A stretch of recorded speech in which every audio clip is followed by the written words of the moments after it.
All right, so I guess I'll just get right into it. So I've been getting a lot better at specifically attracting very specific experiences and people and things into my life.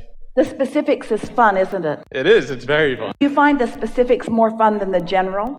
Yes. Yeah, because there's more momentum in it. Right. You find the specifics more fun if you're not in control? No.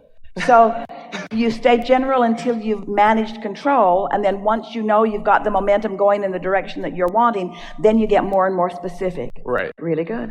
So my question is based on an experience I recently had. So about 6 months ago, I got an email from my credit card company saying that they were having a sweepstakes for $20,000, and all you had to do was write a paragraph about your dream vacation. So I was like, easy enough, this is mine, it's happening. So I just put it in my head that I was going to get this $20,000, I was going to go on this trip, and funny enough, I wrote a paragraph about a place I've always wanted to go, Patagonia, which is in South America. And about 2 weeks after I submitted this, one of my college friends called me and was like, hey, like 2 of my friends from London, they want to head to South America. We're trying to get a big group of people going together. Would you want to go? And I was like, only if we're going to Patagonia. And she's like, yeah, that's where they want to go. So it just blew my mind right then and there. And then so in my mind, I was like, all right, so I got half this piece. Now I just need $20,000. So oddly enough, I didn't even know the end of the sweepstakes when they were telling who won, but I kind of forgot about it and just put it in my head that I was going to come into $20,000. And about 2 weeks before I went on this trip, I won $20,000 on a scratch-off lottery ticket. So, yeah. So not even how I expected to get it, but it So before you go further, we want to explain some things, because what you lived is the perfect demonstration of what we were talking about earlier, and we want to connect those dots so that everyone can hear it. So you heard us say that the source within you, your inner being, knows where you are in relationship to everything you want. Right.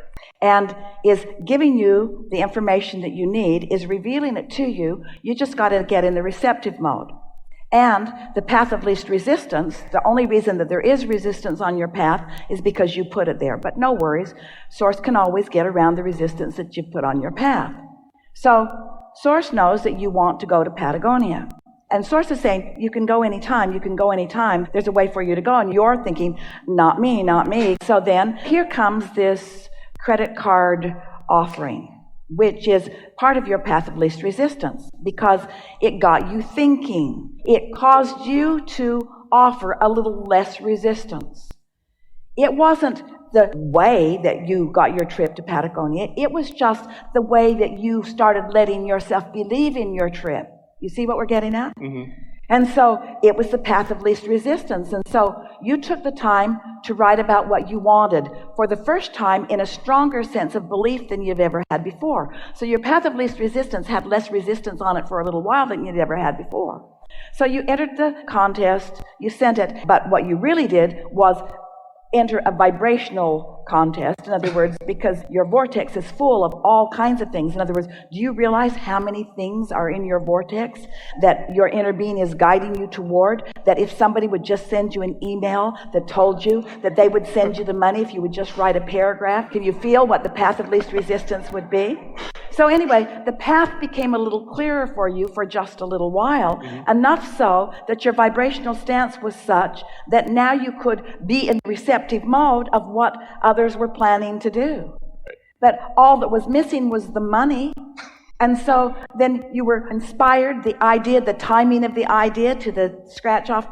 Every now and again, Esther will say, Abraham, that was just remarkable, and that was just unbelievable. She doesn't mean it's unbelievable, because as it happened, she's now believing it. She just means this was formerly unbelievable, and even now it's happened, sort of hard to believe. And we say, Esther, we keep your Earth spinning in its perfect orbit, in perfect proximity with other planets. We think we can guide you to a scratch-off ticket.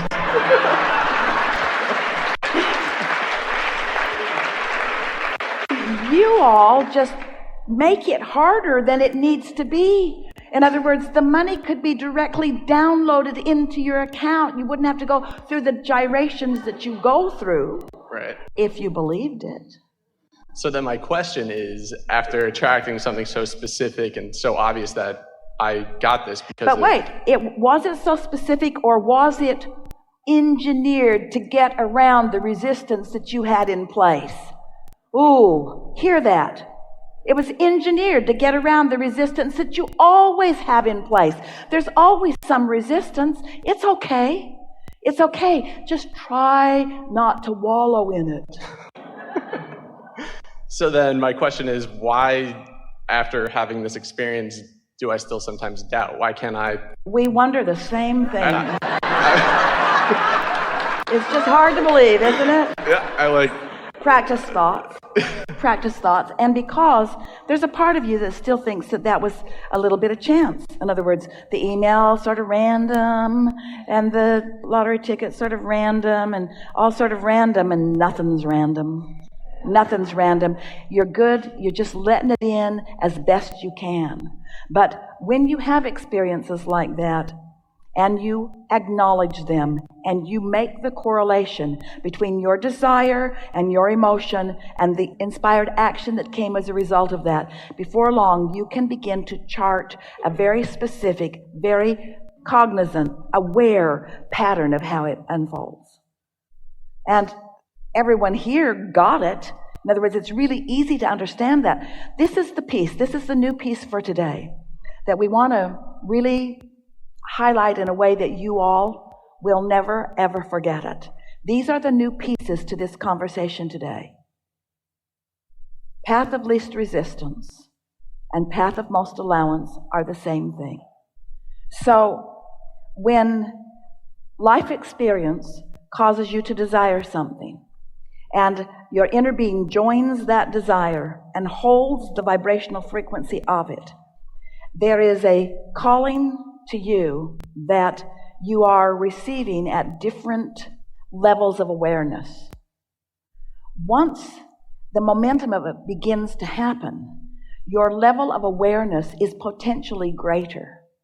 And so the answer to your question, if we were standing in your physical shoes, the question we would be asking is, so how can I do this again and again and again and again and again? And the answer to that is by being general enough that you allow the momentum to get going, and then being alert enough, aware enough to realize that as it is going, that you can feel the momentum of it, that you can actually feel that you're on the path of it, and then deliberately enhancing that feeling of alignment as you go. So we want to go back to the first questions that we asked you. Is it more fun to go slow or fast? Slow. Is it more fun to go slow or fast? Fast. Well, it's more fun to go slow if you're out of control. Esther got into her little Audi R8, and we promise you, she had no intention of going slow. Definitely not. It sits low to the ground. It is aerodynamically engineered. There is close to no resistance in the transmission and the engine combination in that thing. It is the most energizing physical experience that she has ever experienced, because the creation of it is an example of close to no resistance. She found that she's been driving around in these big buses where when you go around a corner, you got to slow way down. Not the R8. Don't need to slow down. She decided to test it to its limits. How fast can I really go around this 45-mile-an-hour curve? 45 seems ridiculous. In a bus, yes, but in the Audi R8, no. In other words, testing the limits. She spent hours one night out in the middle of the desert, all alone, taking that off-ramp, and then driving the 5 miles to turn around, then taking the off-ramp again. And she figured that if she crashed and burned, she wouldn't bother anybody because there was nobody else around. She wanted to know, how fast can I take this 45-mile-an-hour corner? And she knew when she'd reached her limit. She could tell that's the last free pass she was going to get. She could feel, because the dynamics, the physics of this time-space reality showed her under these conditions, on this track, the highway, on this track, in this car, under these conditions, this is as far as I best go until they devise an even better car. Or an even more experienced driver. There are a lot of variables there. So that's what you're doing. You're testing your limits. So when we ask the question, is it more fun to go fast or slow? There's no right answer to that, really. Conceptually, fast always feels better, provided there's no resistance. But if there's resistance so that fast makes you uneasy, then you want to slow it down. And so the answer that we want to come back from you is, Abraham, I'm not looking for fast or slow to be the right answer. I'm looking for alignment to be the right answer. I want to go as fast as I can go and not crash and burn. That's really what you want to say. I want the energy to go as fast as it can go and me not offer resistance. So if you've got a belief that has a lot of resistance in it and you beat the drum of a desire, you're setting yourself up for a tug of war, because as you amplify your desire, given the resistance that you hold, now there's more resistance within you and you're not having a fun ride. And so we don't ever want you to believe that your work is to slow down the desire, because you can't really slow it down. But don't try to amp your desire faster than the boundaries of your resistance.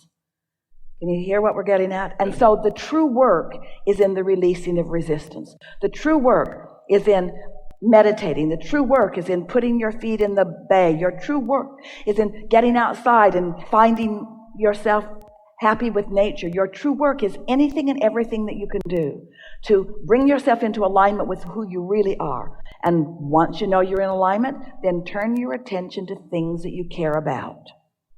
But if you turn your attention to things that you care about before you're in alignment, now you might be going too fast for the course, and then.